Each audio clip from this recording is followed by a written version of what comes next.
Selamat datang di channel NS. Sebelum kita masuk ke video berikut, jangan lupa like, komen, share, dan subscribe, supaya kami tetap semangat menyajikan video-video yang menarik buat Anda. Terlepas dari semua kemajuan umat manusia dalam sains dan kedokteran saat ini, ada beberapa teknik kuno yang masih belum bisa manusia modern lampaui lebih baik daripada yang dilakukan nenek moyang kita.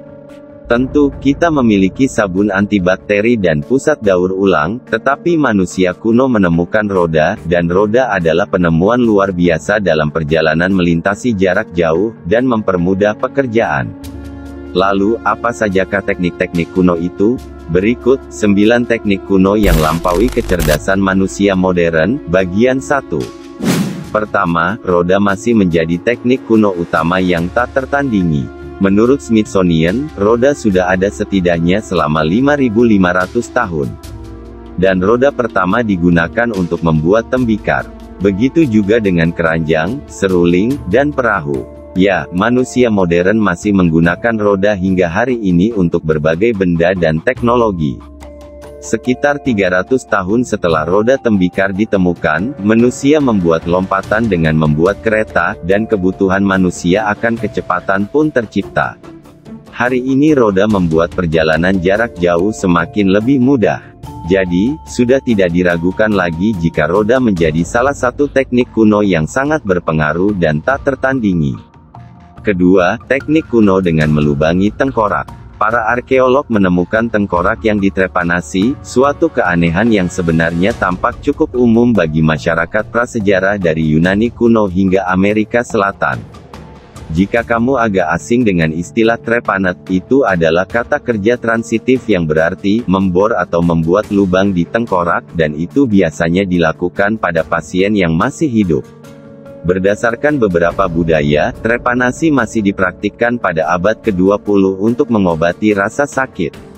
Meskipun kita tidak dapat mengatakan dengan pasti bahwa orang kuno menggunakan prosedur ini dengan cara yang sama seperti yang dilakukan dokter modern, ada beberapa penyakit medis umum yang masih diobati dengan trepanasi. Menurut sebuah artikel di Patient Care, orang yang mengalami hematoma subungual menderita rasa sakit yang parah karena adanya tekanan di dalam tengkorak, dan cara terbaik untuk menghilangkan tekanan tersebut adalah dengan mengebor tengkorak si penderita.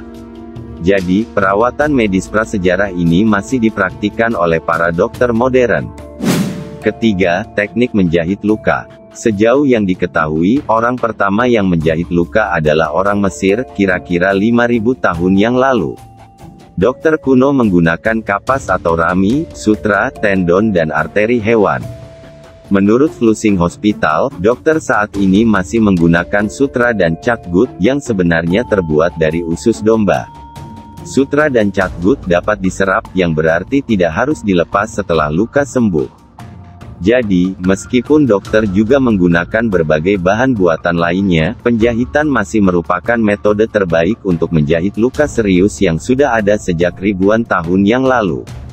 Keempat, pendeteksi gempa sudah ada sejak zaman kuno. Jika ada cara untuk memprediksi gempa bumi secara akurat, itu bisa menjadi penemuan yang luar biasa. Namun, ahli seismologi modern hanya dapat mendeteksi gempa bumi saat sedang terjadi. Seismometer dapat memberitahu kita kapan dan di mana gempa terjadi. Tapi, tahukah kamu bahwa China kuno memiliki mesin pendeteksi gempa yang sama akuratnya dengan seismometer modern? Menurut Ancient Origins, seorang astronom dan matematikawan bernama Zhang Cheng menemukan mesin pendeteksi gempa pada tahun 138 Masehi, yang berhasil mendeteksi gempa di kota tetangga tak lama setelah diperkenalkan.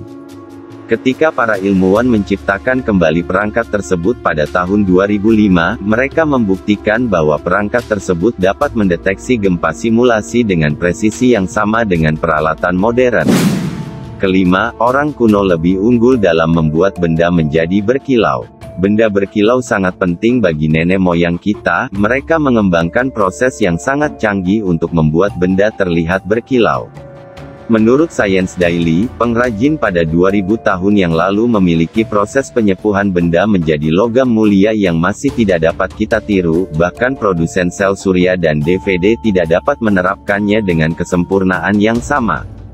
Para peneliti berpendapat bahwa beberapa pengrajin kuno menggunakan semacam merkuri seperti lem.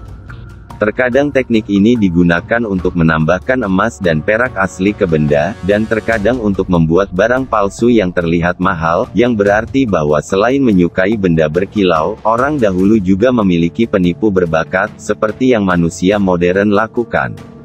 Nah, itulah 9 teknik kuno yang lampaui kecerdasan manusia modern, bagian 1. Jangan lupa untuk terus menonton video-video dari kami, bye.